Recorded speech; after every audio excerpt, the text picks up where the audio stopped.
It's fun time.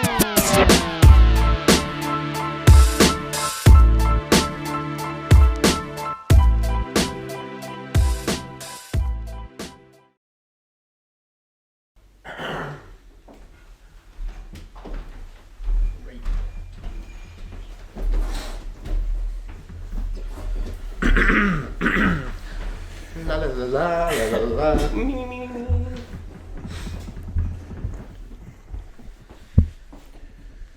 Cheers. Cheers.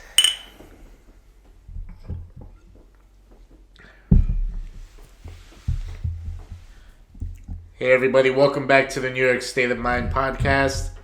It's your two co-hosts, Danny Kaz and Ben Mann over here. Yo, we back. What's up, everybody? Hope everybody had a nice weekend. We're back on set. Definitely looking forward to having a great week. As you all know, this is episode 9. Almost hitting double digits, baby. We getting there. Really appreciate the support so far. Everyone that listens, everyone that shows some support, even gives us critiques here and there. It's all love and it's all appreciated big time. Just looking to keep pumping out episode after episode, good content and good conversation at the end of the day. And kind of just, expanding our views, our minds, and hopefully yours as well. And if you want to contribute, you're always welcome to. Shoot us DMs.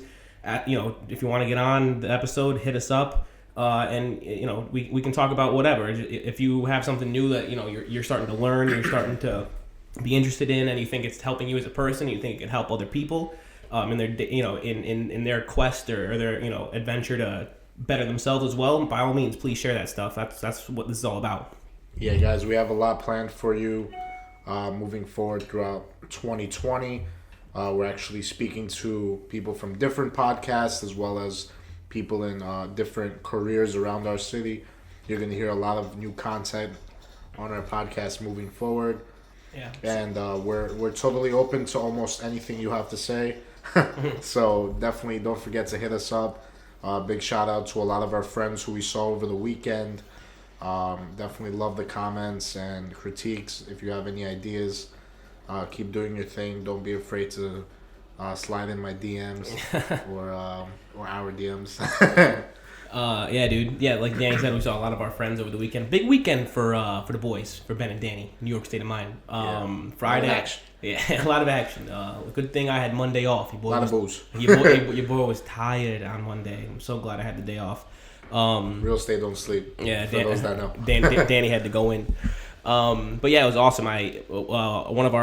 Two of our friends had a birthday. They did a combined birthday. Thank God, 2 birds, 1 stone. We went out in the city. Where the hell we go? Yeah, so we were in the downtown area. For those of you that know Delancey Street, over there, there's multiple different bars, nightclubs. For a lot of people that are definitely in our age zone, 21 to 30, and some spots a little younger. What was the name of the first spot though? Solas maybe. Solas, yeah. That place was all right, but then we weren't there for that long, and then we went to the other place. Boy was pretty fucked up. Yeah, that was definitely a heavy hitter night. Yeah, that was the pregame to the big night, to Saturday night. That was just a little taste. Saturday night, for anyone that doesn't know, I'm sure if you listen to the podcast, I'm a huge Conor McGregor fan. My boy came back on Saturday. The King is back. The King is back. 40-second knockout. That's my boy right there. We had a little party at the saloon. I honestly, pretty decent sized party. It was all right. Yeah, it was good. But what I was gonna say is I don't even know if people. If we told everyone that we called the apartment the saloon. I feel like in other episodes we've just mentioned the saloon and people probably have no idea what the fuck we're talking about. When Danny and I moved in together, we looked at a bunch of different apartments.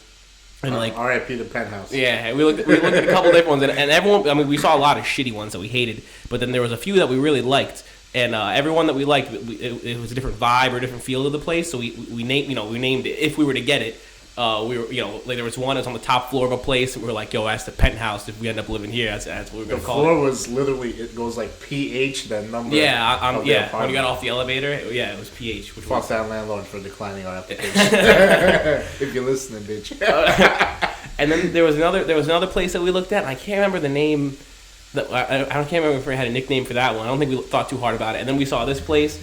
And we're like, all right. And then we You knew didn't like it at first. I didn't like this place at first. You were like, yo, it's kind of dirty. Yeah, I mean, well, the people that lived here before didn't do us any favors, especially when we came to view it. It was the landlord's family members. They didn't give a fuck. Yeah, it was not good. There was like a mattress on the floor over here. Yeah, crack den basically. Yeah, it looked like shit. And then Danny and I went out to eat after, and I was like, he was like, what do you think? And I'm like, dude, I don't know. But you made a good and you were like, dude, just think about it. Like all that stuff that was in there, it's gonna be gone. Like the living room that we record in looked tiny because there was like a big ass bike in here. There was a mattress on the wall. I'm like, this black. Ugh. But then we came back and it was empty, and I was like, all right, nice. I'm glad we pulled the trigger on this. I'm like, what are we gonna name her? And we knew we were gonna have a bar. So we were like, I can't. We threw a couple different names out, but I think we ended up with a saloon, and she stuck, and I love it. So whenever we mention the saloon, for anyone that didn't know, now you know. Parties at the saloon regularly. And those that don't know, women get treated right in this saloon. All right, so don't be afraid. And if you don't know about the saloon, don't ask, bitch. You're not invited. Just kidding. We're very welcoming. Come through. Yeah, our door's always open. Well, not open to bums, but love you all. But yeah, so big weekend for the boys. Had my brother in town. My good friend Jay from home. My best friend since freaking third grade. You took that fire picture. Yeah, that was nice. My brother's only been down here once since I moved away from home, and it was to move me in. The day we moved in, he came down and helped me get my bed situated and all that with my dad. And then, so he hadn't really seen the place done up, and he didn't see it as the saloon. He just saw it as the fucking empty fucking spot. You light the candle? Yeah, you know. Get a little nice scented candle going. Yeah. Black tie candle, great scent. But yeah, so it was great to have him down here because my big brother, 2 years older than me, missed that motherfucker. We were like inseparable. We were in high school we hated each other. He was a dick. I know he's listening. You were a dick in high school, Nick, and you know it.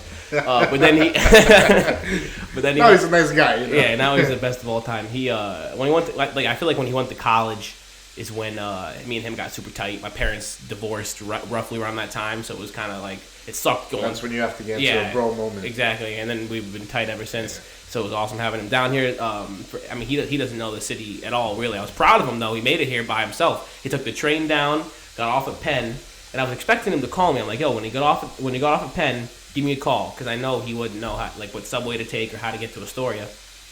So I was like, yo, give me a call. It was like 7:30, 8 o'clock, and I was expecting him to be here by then, or not be here, but have called me by then. And I hadn't heard anything, and I called him. I was like, "Yo, where you at?" He's like, "I'm 5 minutes away. I'm on Astoria Boulevard." I was like, "You sly dog." I'm like, and that was nice. He was like, "I wanted to do it by myself." I'm like, "You're a big boy, Nicky. I'm proud of you." So yeah, it was great to have him here. My boy Jay. You know Jay from when he came to visit us in college, right? Yeah. You met him a few times. Yeah, that was good stuff to have everyone here. It was even better because Conor won. It's nice that we get like our little wave of guests here and there. Mm-hmm. Obviously, you have some guests, they stay past their welcome time. You know who you are, scum. Dylan. So he's for anyone that's listening, Dylan is the Dylan we had on our last episode, Dylan Lynn. That's what we're referring to here. But he actually surprisingly didn't stay, the little bastard. He got a little busy outside somewhere. Yeah, I think he stayed with another friend, thank God. We didn't have the room for him, even though he's tiny. He doesn't take up much space, but probably could have fit him in a cabinet somewhere. It would have been fine. Got room in the closet. Yeah. But yeah, so it was a good time. Had food on deck. Shout out Jen Cavalles, our other guest that we had, Larry Brodetsky's girlfriend, came through with some fire dips. She didn't have to do that, but she did because she's the greatest of all time. Very delicious. And then we just watched the fights, and it was a good time. Conor McGregor. Great time. Great time. It was a great time. 40-second knockout of Cowboy Cerrone. I'm not surprised. I know a lot of people weren't expecting that, but it was quicker than I thought. I was telling everyone a second round knockout for Conor, but he did it in 40 seconds. He didn't get touched. He did not get touched, dude. I'm pretty sure, on Vegas odds, he was the underdog even for a first round knockout. Really? I didn't look at any of the odds. For most of the odds, he was the underdog. Yeah, I mean, he hadn't fought. He was minus 300 on the win for the entire fight. He hadn't fought since he lost to Khabib. That was over a year ago, you know? Yeah. People say, like, ring. You ever heard the term ring rust? When, like, you haven't fought in a long time, so you're kind of, like, rusty and you're out. You haven't been in it for that. Everyone was saying. You lose, like, your mojo. Yeah, he hasn't fought. I mean, he trains all the time, I'm sure. But he hadn't fought in a long, long time. That takes a toll on him. Apparently, he took a little break from the proper. Yeah, that was an interview we saw. He said he hadn't drank in like 4 or 5, maybe even 6 months. He said, but then that's crazy too. When you're bulking, like usually when you're actively drinking and you stop, you lose a lot of weight. Yeah, I mean, it's all like the calories. Right, right. I mean, he got huge. He was big for that fight. He looks fucking great. He didn't have to really cut much weight. I think he naturally, when he's if he's not cutting weight for a fight, he probably naturally walks around at like 180. I would guess. I mean, he's. I love when he was on the mic. He was like, "Yeah, I really like 170. I'ma stay here." Yeah, dude. That was amazing. A lot of people said he couldn't do it, and that he was. I mean, people kind of think he was washed up or like his star had faded out and he was kind of just over and he didn't have the mentality or whatever. But dude, as soon as I saw like the first few interviews of him coming back, like a couple weeks before the fight, I saw him like training really hard. I mean, people always kind of train hard, but when I saw his his interviews and how he was speaking, I was like, oh, he's back. He's back and like actually back. When he fought Khabib, it wasn't like that. He was so off during that fight. He was off during the fight. He was off during. He looked like shit. He when he walked out, he looked like ass. Yeah. His I mean it's a small thing, but his hair wasn't combed. It was all fucking disheveled. His beard was like scraggly and like not shaped up or anything. Yeah, in this fight he was very clean. Yeah, he even had like bags under his eyes. I think when he fought Khabib, he just looked like shit. He looked like he fought before the fight. Yeah. Yeah, no, he did. He almost looked like he had small black eyes. But yeah. I mean, and now he barely got touched. He didn't get touched. He threw 20 strikes, landed 19 of them. Jeez. The only punch he missed was the first punch in the opening. When he kind of like fell over his back. Yeah, because he like shot or not shot. He threw his left hand, and Cowboy ducked it. And he went over. That's when he got and then he fucking four shoulders to the fucking nose. Some would think that was on purpose. What? Like missing on purpose. You never. He came out. He shot his because he said that he practiced the shoulder level changes. Yeah. He's a fucking savage. But like I was, I knew, and I mean, all my friends bust my balls because I'm a huge Conor fan. They say I ride his dick. He's just like one of the. I even think I mentioned it in other episodes when we talk about our idols or whatever. He's mine, dude. He started from nothing. Worked its way up and fucking did everything he said he was gonna do, and it's all that mentality of like putting in the work and just putting your head down and not giving a fuck what anyone says until you get where you gotta be. And it's that mentality of I'm gonna get this is gonna happen. I'm gonna achieve this, and putting out those positive energies and that positive vibe in the law of attraction. Law of attraction, baby. That's 100. I believe in that so much, dude. But then he ran into all that trouble with the law. Yeah, I mean, what after the Floyd fight when he had so much money, dude? That's like, I was. It's cockiest point. Yeah, I was listening to his coach talk, and he was like, that's my greatest fear for all. Because he obviously his coach trains a lot of other fighters, not just Conor. He's like, that's my greatest fear for all of my, for all my students and everyone that comes into my gym is when you get to that point of like, all right, what else can I accomplish? You know, Conor had all the money in the world, had 2 belts. He was the most famous fucking person on the planet. In UFC and boxing. Yeah, like you know, what else can you push yourself to do? Like, you know, what's next? What else is there to accomplish? And that's kind of what ended up screwing him a little bit. There was he was on top of the world, and I feel like he had no other drive. Like he had it all. That makes you lazy. Exactly, dude. Yeah. Like you sleep on a win, you wake up with a loss. That's another Conor quote for you. About to get that tatted on my right arm. But then, and then I was listening to his coach talk, and after he said, you know, what else is there for you to do? He was like, become the best version of Conor McGregor you can be. It's like so I guess they were talking about like his coach was saying the next thing he could accomplish was being the better version of that he was previously. Like Conor said that or his coach said he believes this Conor that fought the other night could knock out the Conor that beat Eddie Alvarez when he won 2 belts. Like he's just like back, and and I love it. That was awesome. Actually, I mean, Conor coming back didn't inspire me to do this. Now all the boys are going to say it did. But I started actually doing... It wasn't part of my New Year's resolutions, but it's something I always wanted to get into. I did it. I took one class when I was back home over the summer, and I liked it, but I don't know. It's a little nerve wracking to do. I started doing jujitsu and kickboxing. I took one class months ago when I still lived at home, and I don't know. I just didn't. It's not. I didn't dislike it. I just wasn't like loving. I don't know. It was just probably because nobody upstate could fight. No, they were legit people. I mean, but I don't know. It's like. That's welcome to the urban area. You know? It's different than like defend yourself. It's different than just like going to the gym. You know, it's nerve wracking to go there for the first time at like not knowing anything, because all these other people know shit, man. They can, you know. You're nervous. You're nervous. No stamina. Yeah, and it's like you're like breathing heavy. Mm-hmm. Like the thing that like to. When you're actually going there, the thing that just discouraged you to walk in the door, I mean, for me personally, it was just like embarrassment. Like, I didn't want to be embarrassed. You know what I mean? I didn't know what the fuck I was doing. But I started doing jujitsu and kickboxing. And my first jujitsu class, bro, I did it last week. I'm still sore as a motherfucker, dude. Like, I could barely walk the next day. It's like me when I go back to the gym, do a serious chest day. And then for the next 4 days, I'm like, fuck, I hate my life. And then I'll go back for 3 weeks. Yeah. And then it happens again the next month.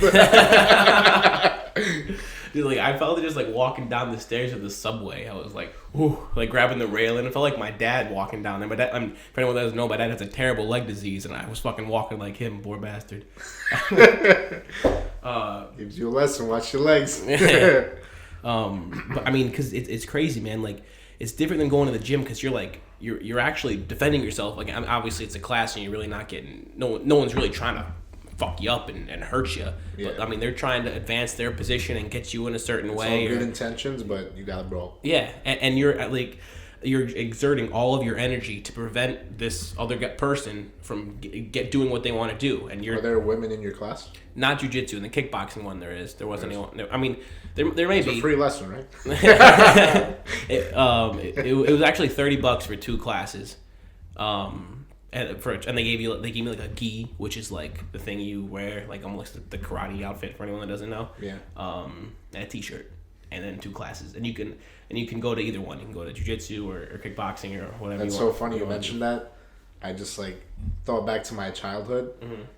In between my middle school and high school, there was a jiu-jitsu / kickboxing place. Any type of martial arts. I think your boy was doing taekwondo, maybe. Yeah, I'm not even sure what that is. That's almost like karate, right? It's kicks. Yeah, I mean they're all like similar in some format, yeah. Obviously, except like Brazilian jiu-jitsu. Yeah. But this place, they had some kind of competition, and your boy won. What was the competition? I forgot what it was. It might have been a raffle. 50-50. This was years back. All I know is I thought you were gonna tell me you like kicked punched the board in half or something, or you did something legit. With a front flip too. You won a fucking 50-50. But anyways, all I remember is, and at that time I was living at my aunt's house, so I shared a pretty decent sized home with me, 2 of my cousins who are my age, and then my little sister. So it was me and my cousins always at each other. Yeah, they were picking me up from the dojo. Your boy walks out with a brand new mountain bike, and on the bike it said Harley Davidson. I was the coolest kid on the block for a good month because I had the fastest, and then he was biking. We would always go around that neighborhood on bikes, fucking shit up. What were you doing there at the dojo or whatever? You were taking classes. Yeah. Oh, okay. And they just had a raffle? I was there for 2 years. Okay. And they just had a raffle? I honestly don't know if it was a raffle or a competition. But I went pretty far. I got to green or purple belt. Yeah. I'm honestly... I got... Jiu-jitsu, I'm not... Obviously, black is the best, but then I'm not even sure how they go. I think... Yeah, I mean, we have a friend that's a double black belt, and that doesn't mean shit to me. I could slap him up quick. He's up the block. I remember when we were pledging, he would try to like use that shit on us. I'm like, dude, shut up, man. Dude, like, oos. So basically, for those that know, we have this one friend. I'm not even gonna mention his name at this point. I'm not sure if he listens or not. Anyways, so this kid just like sounds like Ian, but with a K. So basically, he was a big karate buff prior to coming into college, and then turned karate buff, and then turned full degenerate bastard. Dude, I mean, not us individually, but the whole fraternity corrupted that poor son of a bitch. He didn't drink, and when I met him, he didn't drink. And then the semester after we joined, he was sloppy. But he was the biggest pothead you've ever met. Yeah. So, anyways, this kid would always be high on his karate shit, and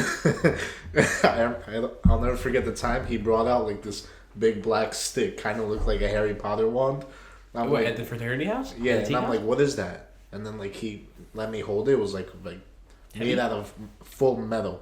Metal? Yeah, and what I'm like, fuck? bro, what is this? He's like, you know the company Smith and Wesson?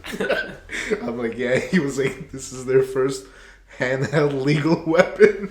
It was like a staff, bro. Like was, tall, no, like it as was tall kind as of you. like a wand.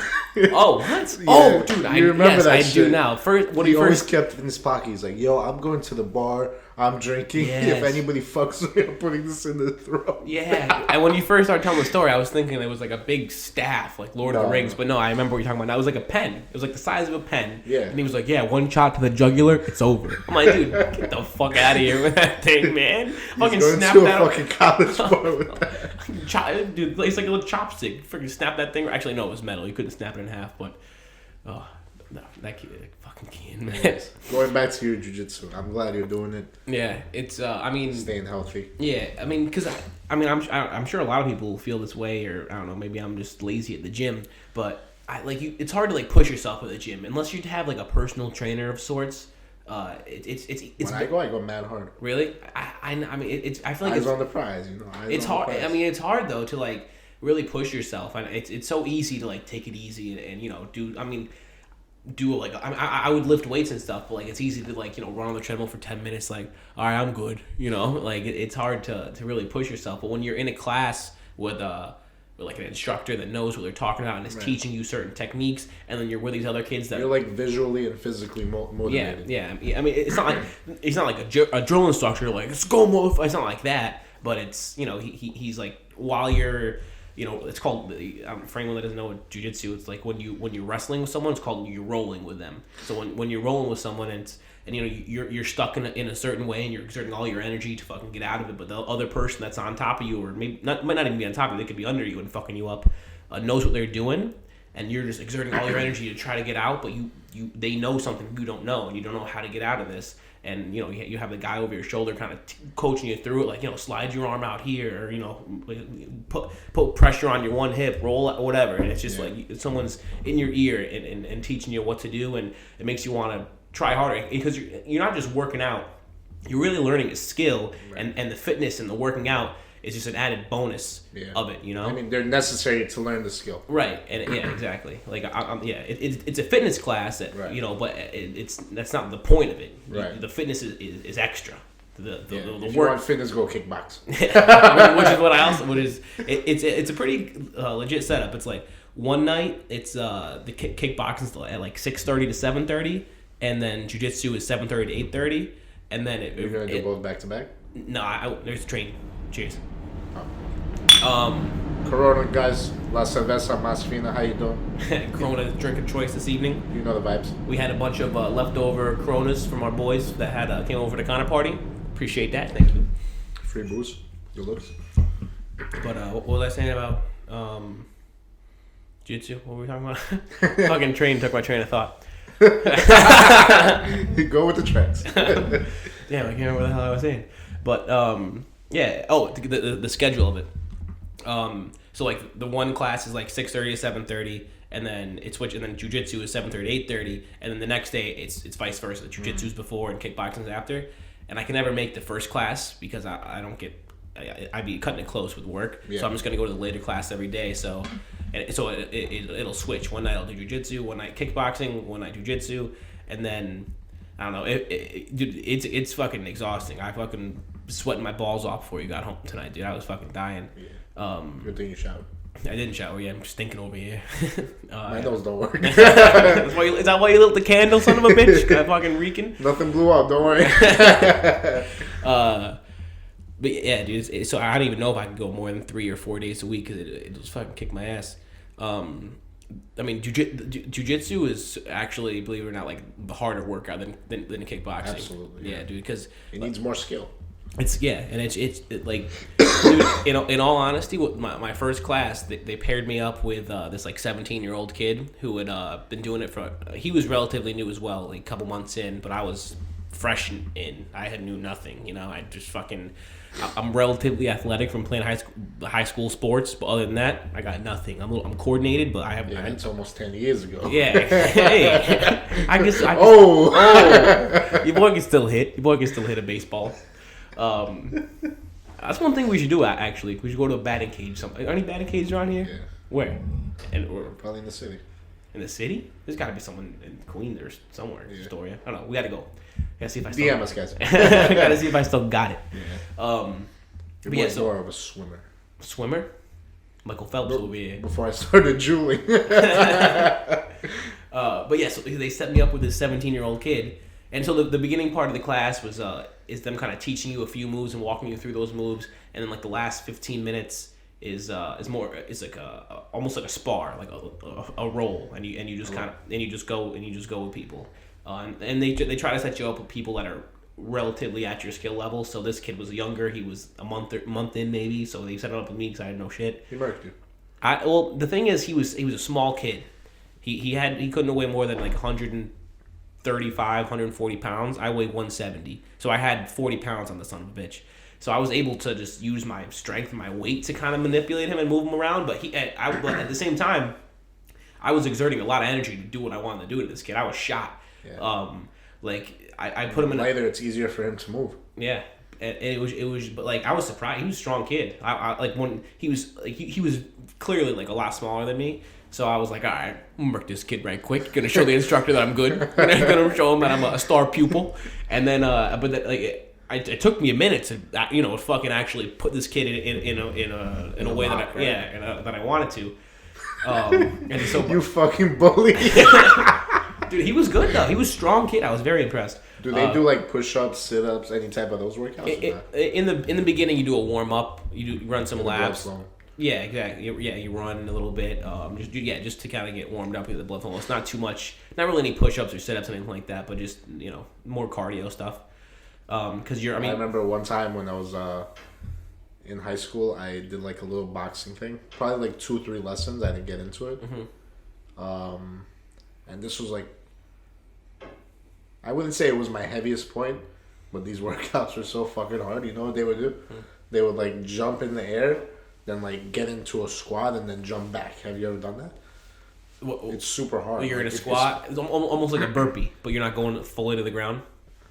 Well, with the burpee, you're doing the push-up. Yeah. With this, it's like, so everyone in the class is going in a circle, mm-hmm. and it's like jump in the air, squat, then jump in the air, like, as high as you can, as low as you can. Yeah, okay. Bro, I felt like somebody took 2 chopsticks and murked them. That was my knees. I was like, oh my God. Squats are no joke. I always had class on the 3rd floor in high school. Mm-hmm. Fucked up. Yeah. Oh, you freaking just stumbling up the stairs every day? Yeah. But so this kid, we rolled a few times. We weren't really going hard to like tap each other or submit each other. It was just spar. It was just trying to get in a dominant position, and then you would reset. So I did that a few times, like 2 or 3 times. We were rolling for like 5-6 minutes, 10 minutes maybe, and I was shot, bro, dead, like tired. Like the best workout I ever had was to go into this class. And then they're like, all right, switch partners. And they're like, Ben, come over here, roll with him. And I look at this kid. He's not a huge kid by any means, but he's my size and maybe roughly our age. And I'm like, fuck. and at that point, I was drained. There was like 5 minutes left in the class. I was absolutely drenched in sweat, exhausted. So you're like heavily breathing, like, hey, you ever listen to podcasts? New York State of Mind, man. Yeah, here we go. All platforms. And then so, dude, I had this kid in like full guard, which is when you have like your legs wrapped around him, which is the dominant position. So I'm like, oh, I'm not doing too bad. And then the next thing you know, he just puts all of his weight on me, rolls me up, and gets me, dude. I tapped immediately, but I couldn't breathe. He had me in like a choke. I was like, oh. Could you see yourself like getting injured in that class? No, I mean, it's not like we're competing. You know, it's more so just to learn the techniques. And you know, when he put me in the choke, it wasn't like he was like fucking Khabib and fucking squeezing me and whatever. It's just he had me, and I knew if like no force. Yeah, I knew if he. You tapped right away. Because I knew he had me. You know, like it was. I mean, he wasn't choking me, but like there was pressure there, and I was like, I could feel the pressure on my neck. Like I knew if I had another 10 seconds, and if he like flexed his arm a little bit, I'm like, all right, this is serious. I'm in trouble. I tapped right quick. But like that's also like the cool part of it. Like hopefully in a month or so, I can fucking come back and choke that motherfucker. You know, like we'll see. But yeah. And so I mean, like I said, that wasn't really like a New Year's resolution of mine, but it's something I've been wanting to do for a while. I mean, you know, I'm a big UFC fan. I'm super into that. So, and I want to get in better shape. And I felt like I would go into the gym. Stop watching, start doing. Yeah, exactly, man. Like, and I felt like going to the gym, I was just going through the motions, like I was saying. I wasn't really pushing myself. I would go in to the same not the same workout. I would change it up every few, you know, biceps, triceps, chest, whatever. And then I would leave, and I'm like, I'm not fucking getting anything out of this, you know. And then so I'm like, I'll give this a shot. Still want to do the piano. Haven't bought that yet. That's on the list. I was gonna say I like jiu-jitsu better than the piano. I still want to do that. I want to learn a bunch of skills in 2020. Mozart over here. Call me Elton John, Benny and the Jets. But I mean, piano's like what, $150. I mean, I just dropped it.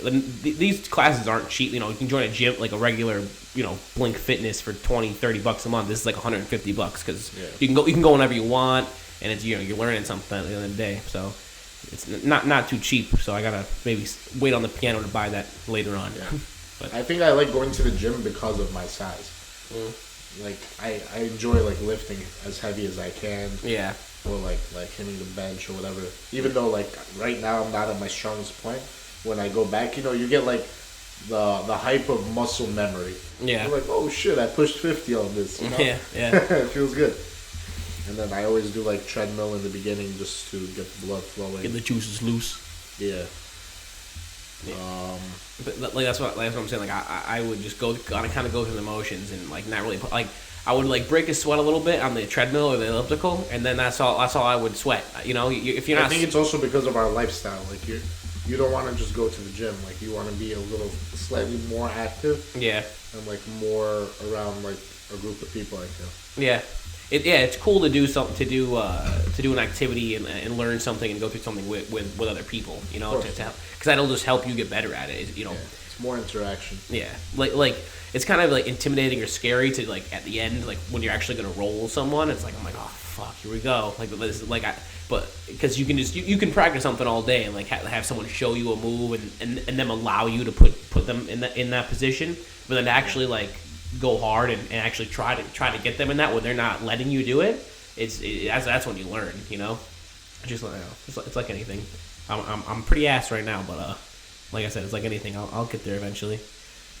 Learning every day, man. I'm telling you, I want to learn a bunch of shit, new skills, be an expert in a few things. I mentioned this a few episodes ago. Like I want to be a person where someone's like, you know, if something comes up in conversation and it's like, oh, you need that, like you go to Ben or you go to whoever because they're dominant and or experts and educated in one subject or another. So you need someone to teach you jiu-jitsu, hopefully in a couple years it'll be me. You need someone to play you a nice melody on the piano, hopefully in a couple years it'll be me. So here we go. Our heater makes a lot of noise, man. We got to figure that out. Hopefully it's not too bad with this podcast, but I mean it hisses a lot. I mean I don't know what to do about that, but it is what it is. I really don't know what to do about that. Yeah, I mean we can't do anything about it. Yeah, call the landlord, Jimmy, you rat. Get down here. The warmer it gets, the less you guys will hear it. Yeah, that's true. Cause I mean it never obviously like it's not gonna kick on as much in the when it turns to spring, it gets a little warmer outside. So there's that. But yeah, like we said, we have a lot planned for 2020. We got a lot of moves coming. I might as well say this: we're gonna put a website out there in the near future. That's one of our goals for the podcast. I'm gonna get a little creative with that. Yeah, because right now, I'm not sure how you guys listen or where you listen, but we're on SoundCloud, Spotify, Apple Music, we're on YouTube, and we can only link to only one of those at a time. So I know everyone listens on different platforms. So if any of you listen on Google, hit me up. We want to know. We want to know. Google's being a little bitch with the statistics. But we want to have a place where we all the streams can live in one place, and you can go to a website and learn a little bit more about us, a little bit more about the ideas that we have coming. Buy our merchandise. Yeah, that's another thing. Hopefully down the line, this year we have a lot of things in motion, a lot of moves, a lot of things on the table that we're working on. That we're really excited about. New guests coming on outside of our own network that we're meeting through the podcast, which we're super excited about. So yeah, 2020 big goals, man. Stay tuned. Really appreciate the support, like we said. And yeah, just a lot planned, Yeah, guys, definitely thanks for listening. And hit us up. Say what's good. Yeah. Lots of things planned. We're gonna kill it. We're gonna make money this year. Yeah, appreciate it, guys. One love. It's fun time.